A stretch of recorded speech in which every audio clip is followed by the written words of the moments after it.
The Celebrity Cab Driver. Tales by Omoh. As a celebrity cab driver, I make 20 million a month, FM said in a live interview, and everyone was wowed.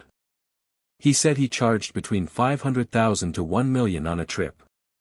I only move at night, and I carry celebrities or influential people to odd places. I wait for them the whole night, and they pay me very high too. FM had houses almost in every city in the country. He had hotels, nightclubs, and restaurants. Everyone believed him and even envied him. They all tapped from his blessings. He even organized online classes to teach young men how to become successful cab drivers.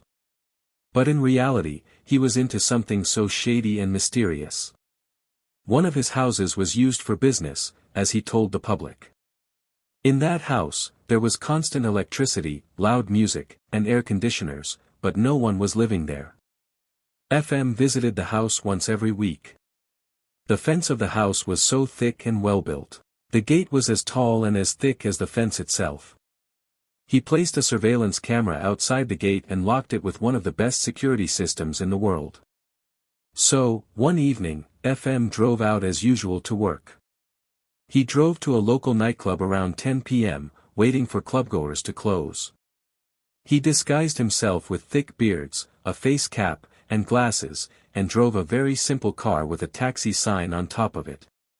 When he saw that people had started coming out drunk and wasted, he drove closer to the entrance, pretending to be a poor regular cabman. "Cabman, are you going?" a young man drunkenly said while hitting his glass. "Yes," FM replied, hiding his face. "How much is for Happy Man Street?" the young man asked and pushed two drunk girls into the back seat. FM smiled coldly and said, "Just 2K. 2K. Are you sure you heard me?" "I said for Happy Man Street," the young man said, looking at him in surprise. Even though he was drunk, he still sensed something odd.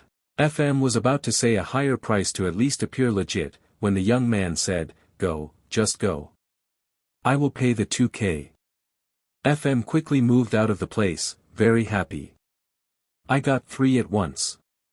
The 3 fools that will fetch me millions," he thought happily. He drove for some minutes and wore his mask when he noticed that his passengers were in deep sleep. He sprayed something from a small container, and gas filled his car, causing his passengers to fall into a deeper sleep. He drove into the bush to where he had parked his luxurious car with tinted glass and parked the car he claimed to be using for his cab business. He transferred his sleeping passengers into the posh car and drove off. He drove straight to his business house. Once inside, he brought the 3 passengers in and placed them in separate rooms. He didn't bother locking their rooms because they wouldn't be waking up until hours later. FM then left them and went upstairs. When he got to the big parlor upstairs, he entered the sacred room, knelt down, bowed his head, and said, "I am back with the biggest gift. They are 3. He laughed heartily. Immediately, a very loud noise like something vibrating filled the whole house, followed by a loud voice. "You took so long," the voice said angrily. The voice wasn't coming from a visible person. Instead, it seemed to vibrate out of the very walls of the room.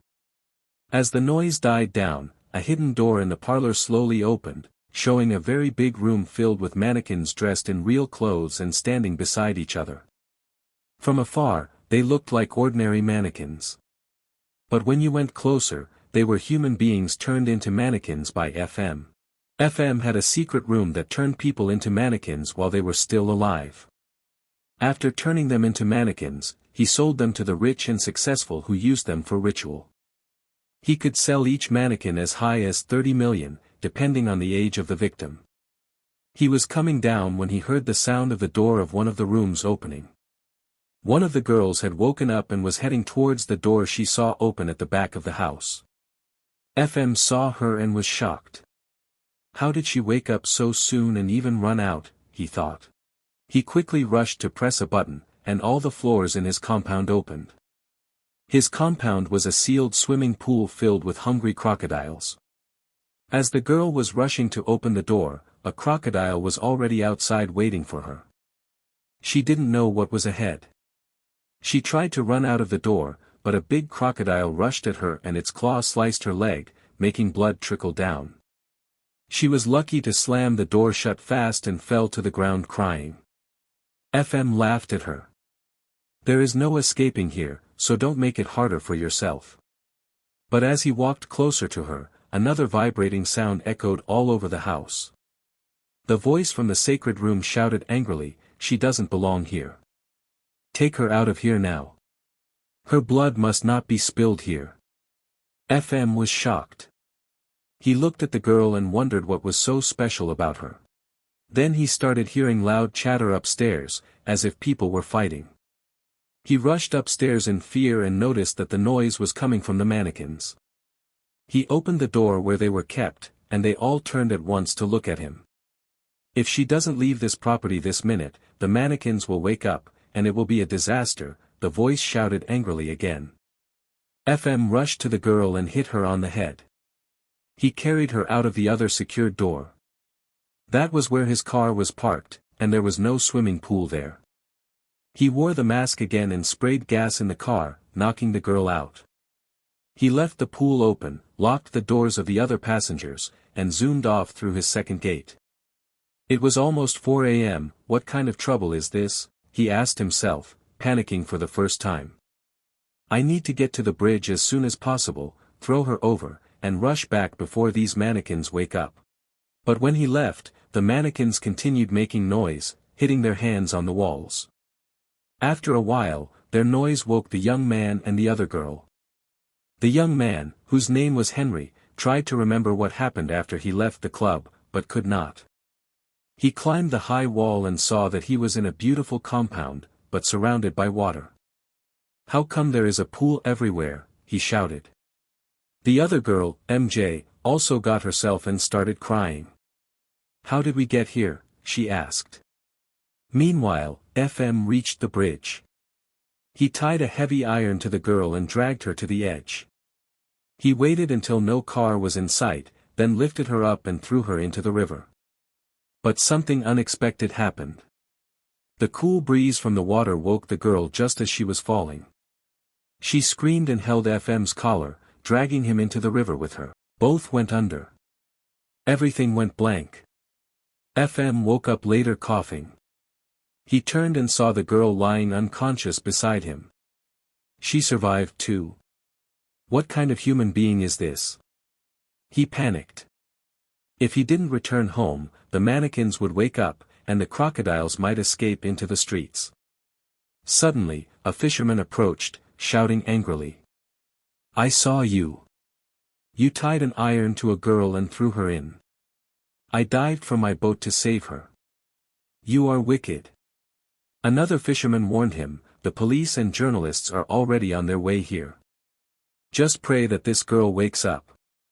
That night, FM was tied to a wooden bench, but one fisherman secretly freed him at midnight in exchange for money. FM ran into the darkness, bleeding and desperate, until he reached his house. He closed the pool and paid the bike man who had carried him home by pushing him into the crocodiles.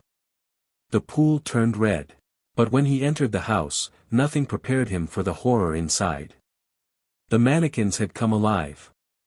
They were no longer mannequins, but soulless zombies, moving stiffly, searching for a way out.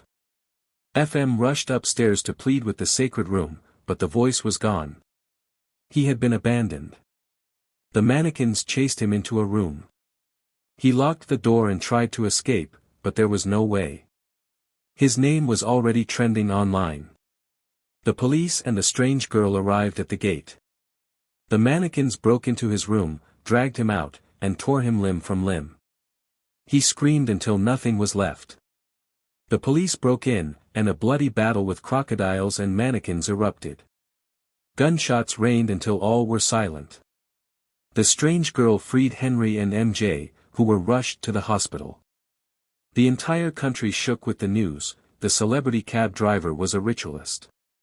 Families of missing people came, hoping to find their loved ones among the mannequins. The story ended with a lesson.